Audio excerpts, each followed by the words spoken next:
As Philemon walked along the dusty road in Mabopane, a township of Pretoria, the capital of South Africa, on a hot summer morning in 2013, he grumbled to himself, "Even the sun enjoys adding to my woes." Self-pity consuming him as he agonized about the lack of money he had.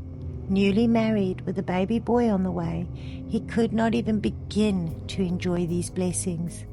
How will he feed them, take care of them, he thought. All he had was a minimum wage job working as a casual for a large clothing retailer. Philemon felt helpless and hopeless as he walked into the lot of the property. He had been approved for an RDP house, a housing program implemented by the South African government for all those excluded in the old apartheid regime to receive low-income housing of their own. A privilege, to be sure, as many millions were still waiting for their opportunity to own a home of their own. But he could see none of that. No, he was not satisfied that he had a job, albeit a low-paying job. He was not satisfied that he had a home of his own being built, as many of his other fellow South Africans still lived in tin shacks. Philemon wanted more. As he sat on the beer crate in the lot of his property, watching the Zimbabwean builders put his little home together, he agonized. How hard done by was his life. And deep in thought, as the men were talking in a language he could not understand, when the team leader, Simeon, said the word Tokoloshe. Philemon was jolted back to reality and called to him, "What did you say?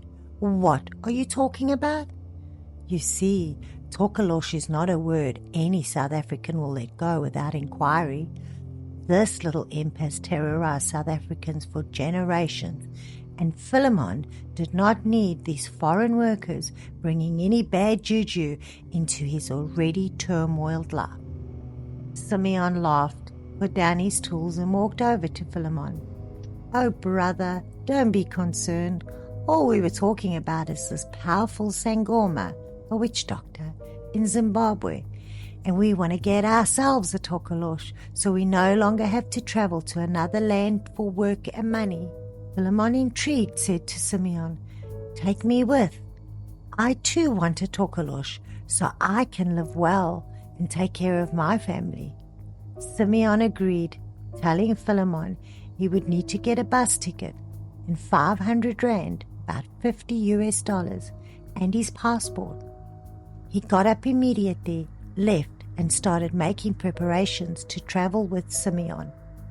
A few months later, Philemon and Simeon were on a bus traveling from South Africa to Chipingwa in Zimbabwe.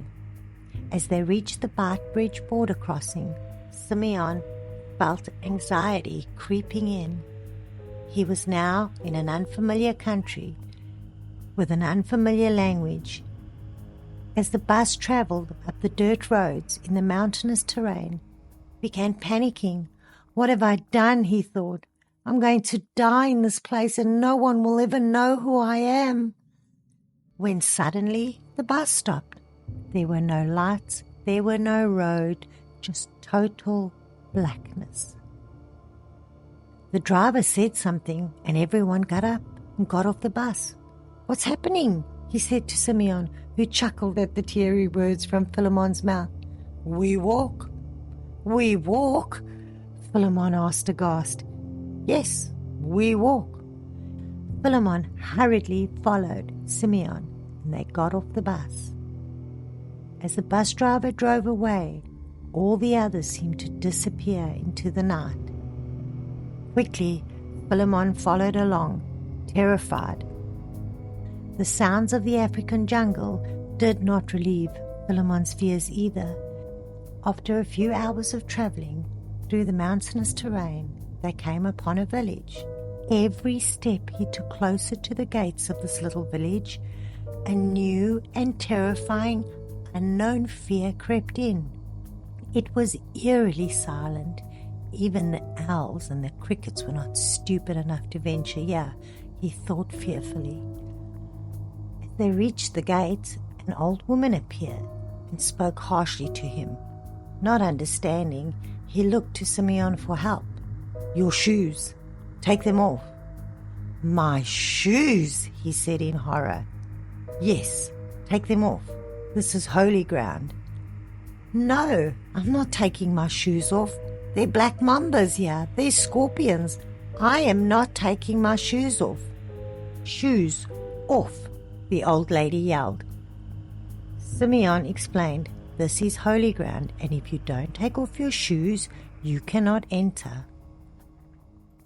Reluctantly, he complied, removing his shoes and handing them to the old woman, who disappeared into the night. He followed silently behind Simeon as they worked their way through the remote village in the pitch blackness of the night, eventually coming to a hut where waiting for them was the most powerful Sangoma in Zimbabwe, who directed him into the hut without saying a word, and dread ran over him. Standing in the middle of the hut was an enormous large cauldron on a fire with boiling water. "They're going to eat me," he thought, slowly backing out of the hut.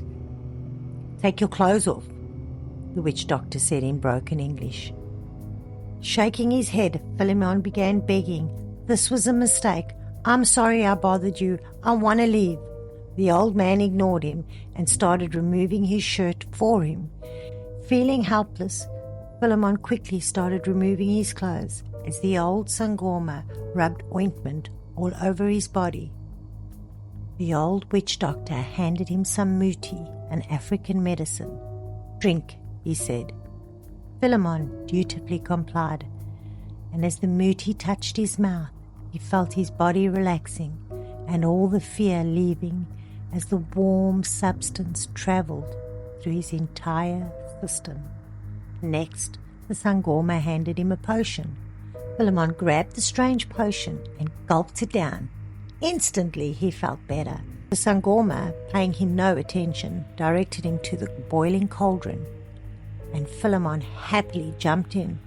He was amazed. He felt no pain, no heat, even as the flames licked the top of the cauldron. "Money," the old Sangoma said, holding a wooden plate in his hand. Philemon dug through his pockets and placed the 500 rand in the wooden plate, which disappeared right in front of him. The Sangoma smiled for the first time and said, "You are fortified. Nobody can harm you." And he walked out of the hut. Grateful to get out of there as the potion was now wearing off, he thought, "They robbed me." He angrily stomped out of the village. As he travelled back to South Africa, he seethed more and more at how these Zimbabweans had stolen his last little bit of money. On his first night back in safety, Philemon had a dream, and in this dream there were two small humanoid creatures who appeared to him. But when he woke the next morning, he was stunned. These small boys were in his house. However, his wife never noticed them. Wherever he went, these two little creatures followed him. A month later, he returned home, and in the corner of the room he noticed a bag. On the top of the bag was a little stick. He removed the stick, opened the bag to find it filled with cash. More money than he had ever seen in his life. Exuberant, he grabbed half of it and headed off to Simeon, wanting to share his good fortune with his mate. Simeon, happy for his friend that he had finally got the fortune and was not angry at the Zimbabweans anymore, refused to take any of the cash, saying, "No, that is for you to spend. You on your own, Philemon." Philemon then took the money and deposited in his bank account, only to find the bag filling up again. He eventually purchased himself and his wife a new flashy car.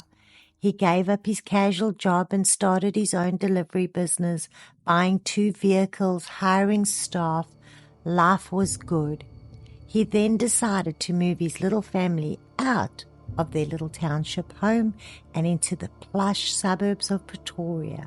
The first night in his new house, he dreamt again, and this time a snake appeared and spoke to him and said to him, "That little stick that you see on top of the money bag, that is me. I am now transforming from a stick to a snake.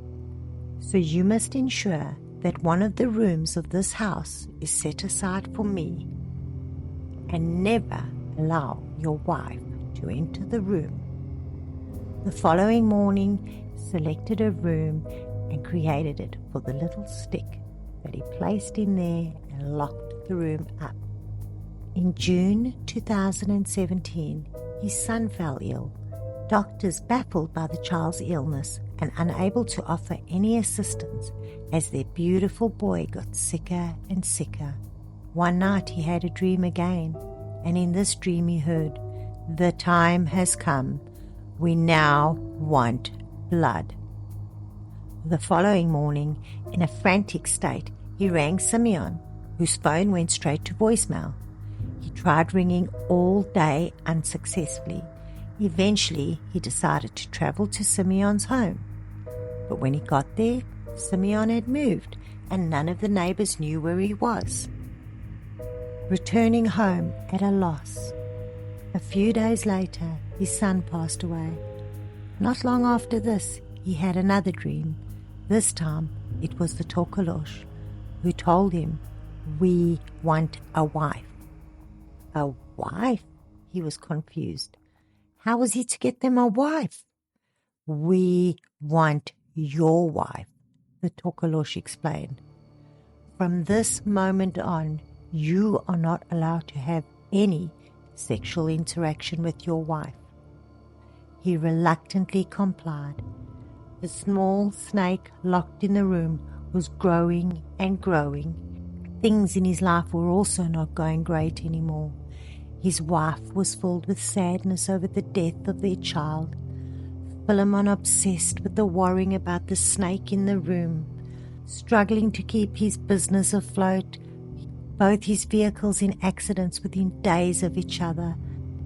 The money bag got less and less and less. As the snake grew and grew, his wife, now totally concerned with her husband, everything was falling apart. Their child was gone, their marriage was dead, the business had closed, the bills were piling up. There was this annoying, irritating sound in the room she was forbade to enter. One night, as she was struggling to fall asleep again, she heard these strange noises and had had enough. She got up and marched straight to that bedroom to open the door.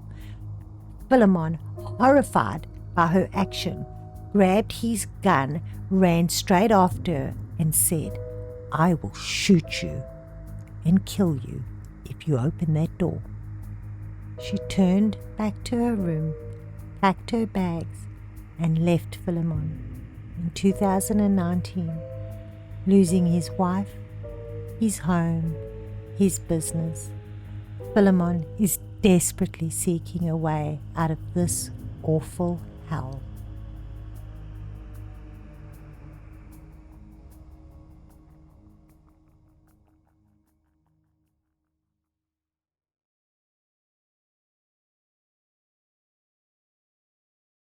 And Pepper, I'm coming to you from the beautiful shores of North Queensland, Australia, home of the Great Barrier Reef. That's not an Aussie accent, you say? You would be correct. I was born in South Africa and immigrated to Australia about 15 years ago. If you enjoyed this video, please click the like and subscribe button. If you would like a free gift, sign up for our newsletter, links down in the description, and we'll send you this adorable Mrs. O Investigates sticker featuring our elite team of investigators, Harley and Pepper. With all that out of the way, let's get on with the video. If you have not watched part 1 of this series, I highly recommend that you do. We went through the tragedy of the Lotter family murder. We discussed the court case and how Nicolette believed that the reason why they met Matthew and they allowed this evil to come into this home was because a domestic worker put a curse of a Tokoloshe on her when she was a teenager. The domestic worker came into court and verified this claim and even tried to help Nicolette get rid of the Tokoloshe. So if you're interested in this type of content and if you're interested in true crime, you might be interested in that too. Down in the description box below, I've left a link for part 1. Grab your favorite beverage. I'm just having some water and let's get on with it. Juliette Mollier, award-winning author of historical fantasy, said, "Nothing comes without a price." Jesus told us, "The thief cometh not, but to steal and to kill and to destroy.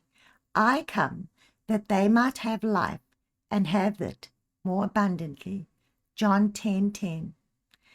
In July 2008, in a leafy suburb of Durban, KwaZulu-Natal, situated on the east coast of South Africa, Nicolette, 26, her live-in boyfriend Matthew, 23, and her brother Hartus, 21, murdered their parents.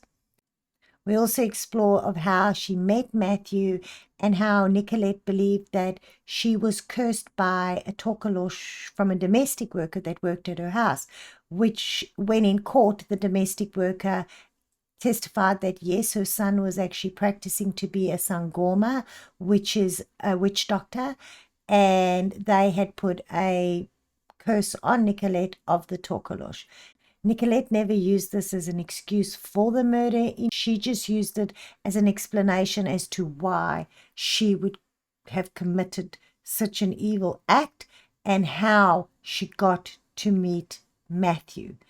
And if you watch the video, you'll understand how that happened and how he love bombed her from word go. In today's video, we're going to focus on the history of Africa as well as the African traditional law and the oral law that's passed down from generation to generation.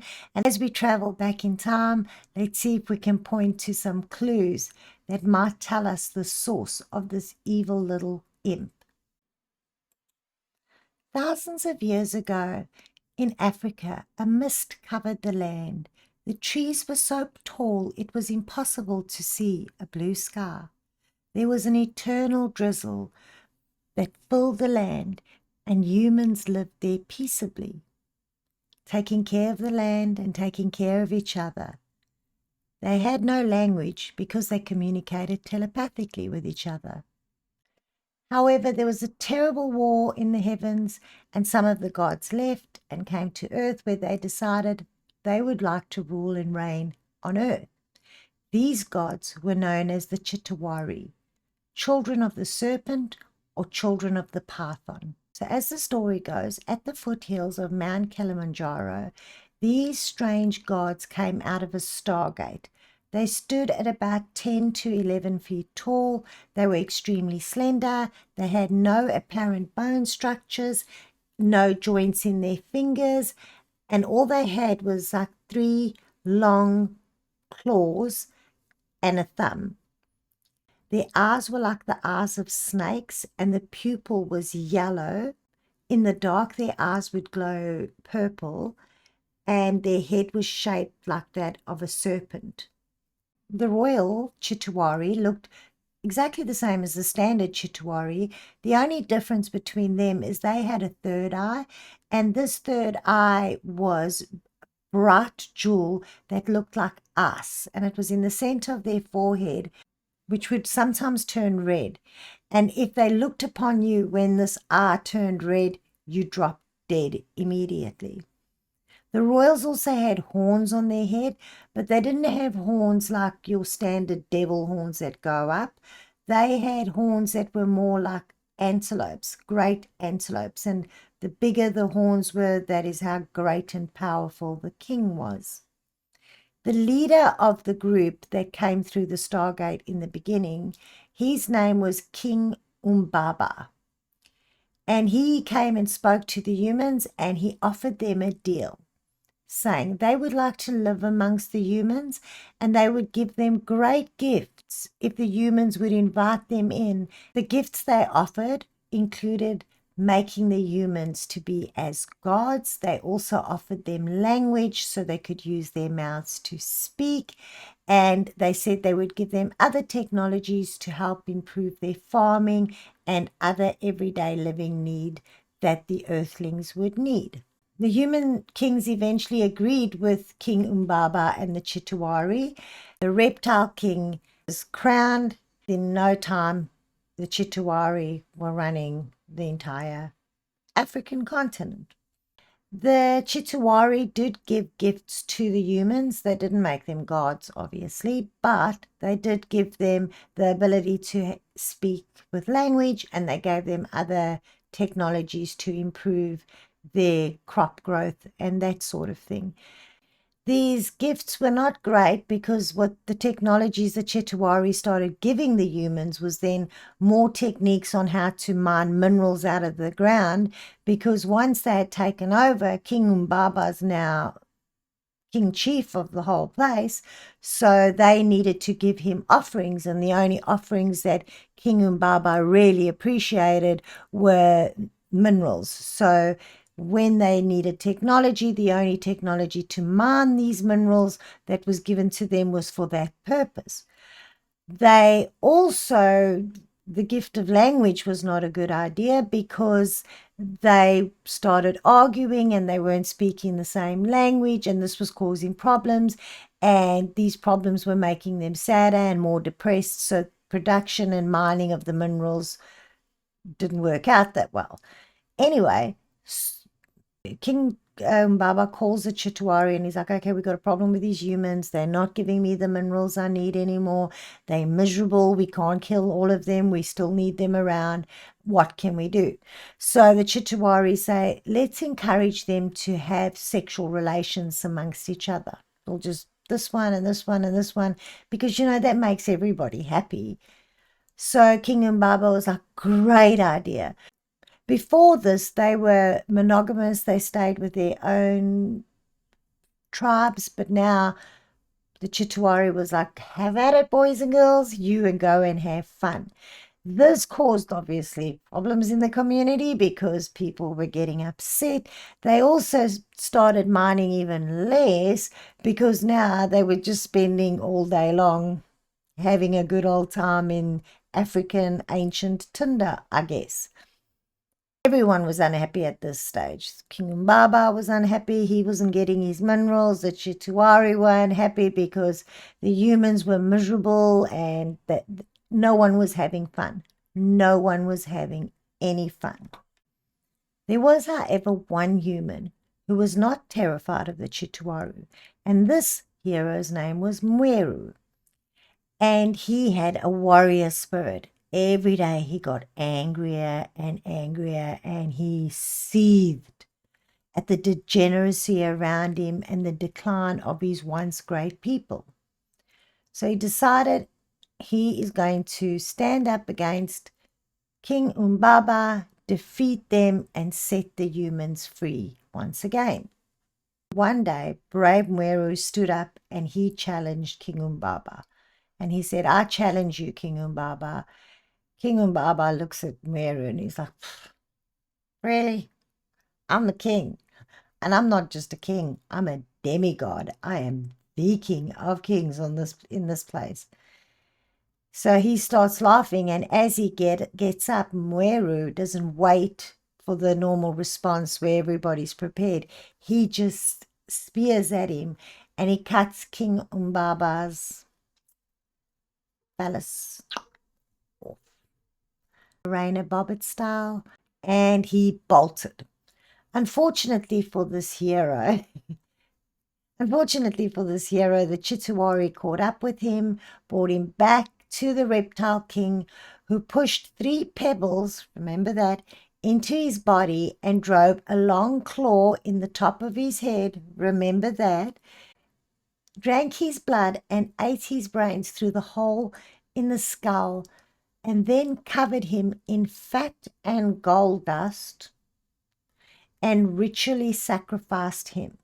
Through this lens, we can now investigate the complex beliefs of many on the African continent.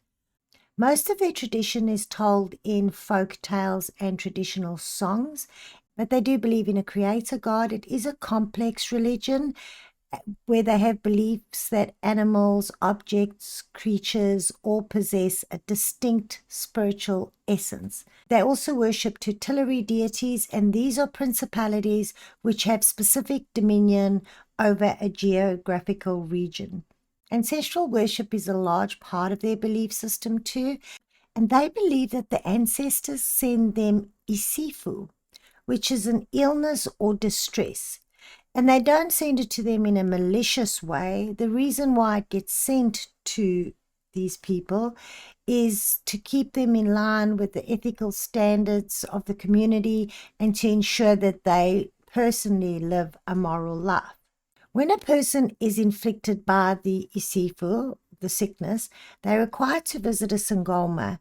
A sangoma is the same as a witch doctor or a shaman. The person is believed to be in what they would call a state of imbalance and has spiritual pollution. Now, not any old Joe can become a sangoma. You must be called by the spirits. They will fall ill, followed by disturbing dreams and visions, and eventually it disrupts their life so much that they tend to seek help at Western doctors, which does not usually work because they can't find the specific illness that this person is inflicted with. They then end up going to a sangoma who advises them that they are a twasa, which is an apprentice sangoma. There are no restrictions on the gender of humans that are called to be sangomas. However, women generally tend to be called much more than men do.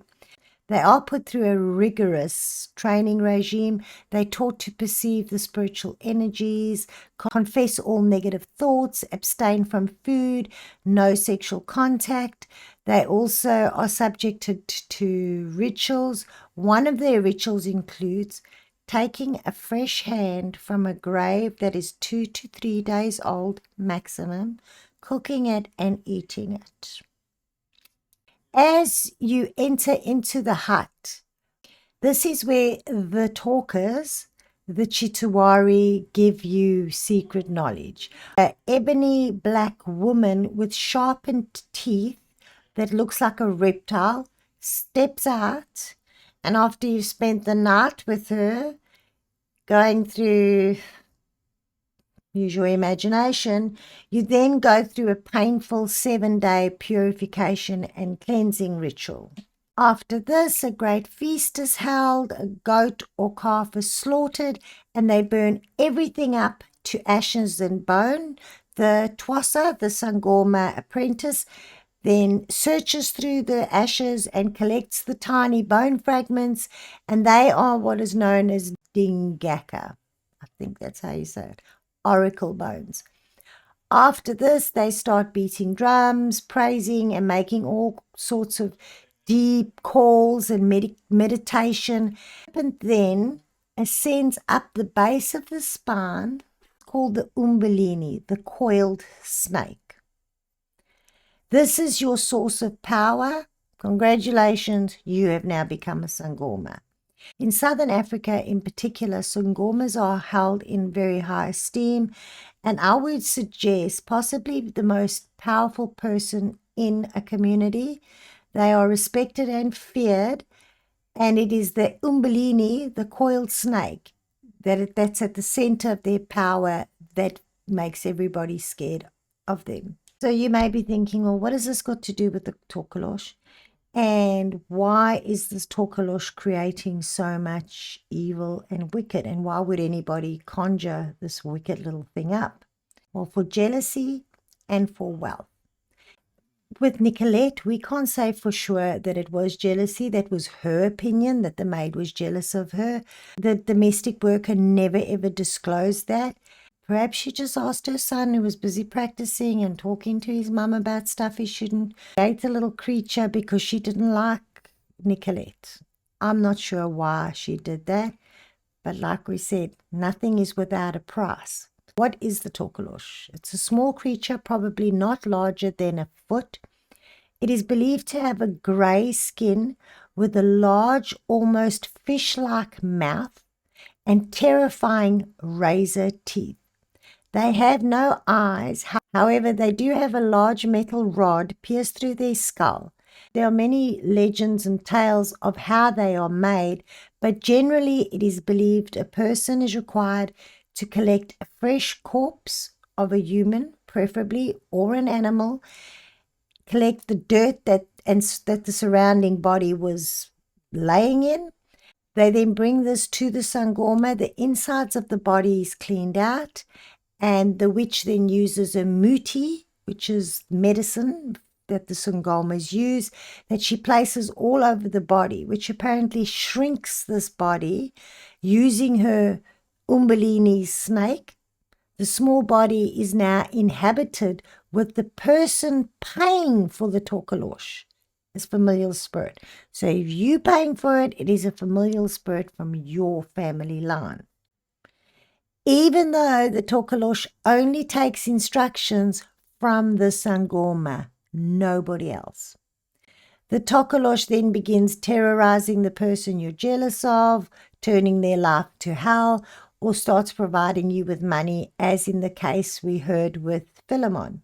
He's a devious prankster that'll first move items around your house. You might have strange pricks on your body. You could wake up in the morning and see clumps of hair on your pillow. Wherever you go, there's a feeling that someone's always watching you.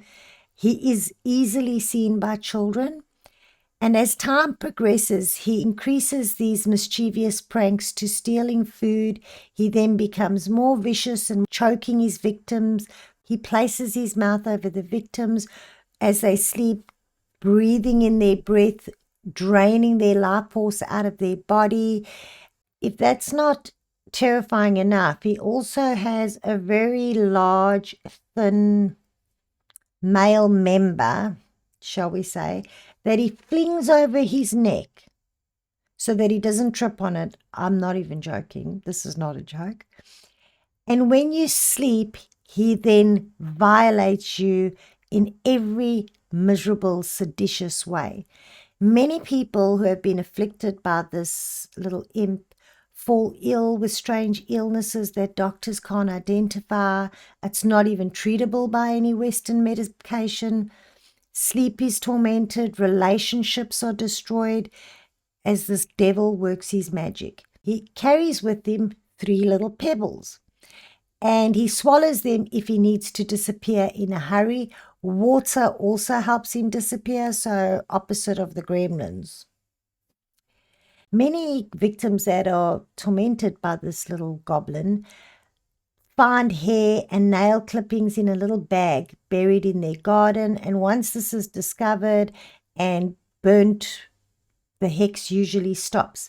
However, others have to go back to the original sangoma, as only he will be able to instruct the Tokoloshe.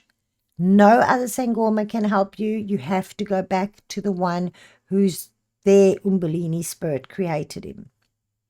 They then need to pay money again, and they need to do a number of rituals to rid themselves of this creature. The horrific creature has created a real fear for many in South Africa. However, many people do tend to blame all their crimes and all their issues on the Tokoloshe, and many have attempted to use this handy little scapegoat in court. In 1933, a man killed his 9-year-old nephew. He then told the court he thought the child was a Tokoloshe because the child was small. In 1953, serial killer Eliphas Masami, who murdered 15 people, blamed it all on the Tokoloshe and said he was innocent. Was not him. Tokoloshe made me do it. People that are truly fearful, most sleep with their beds raised up, believing that the Tokoloshe can't climb high, so as not to steal their life force as they sleep, or terrorize them, or violate them in their sleep. Others also use salt at their door to prevent the little creature from coming in.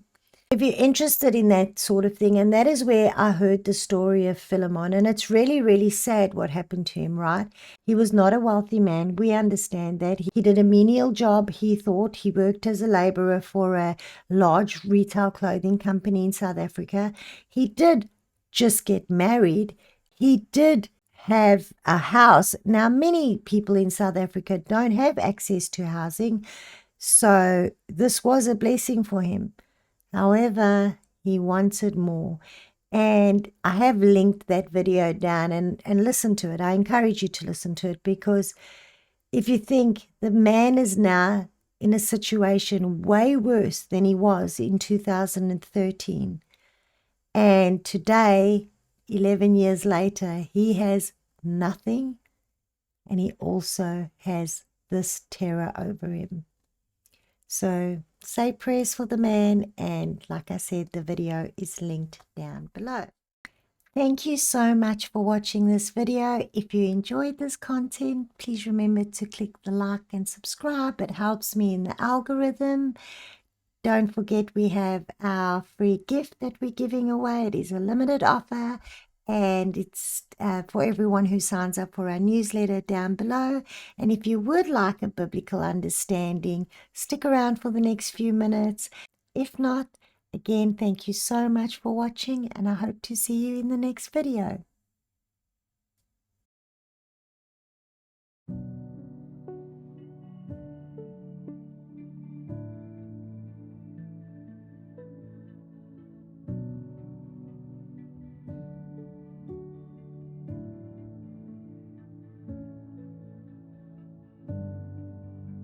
There are many things that went wrong in the Hartis family.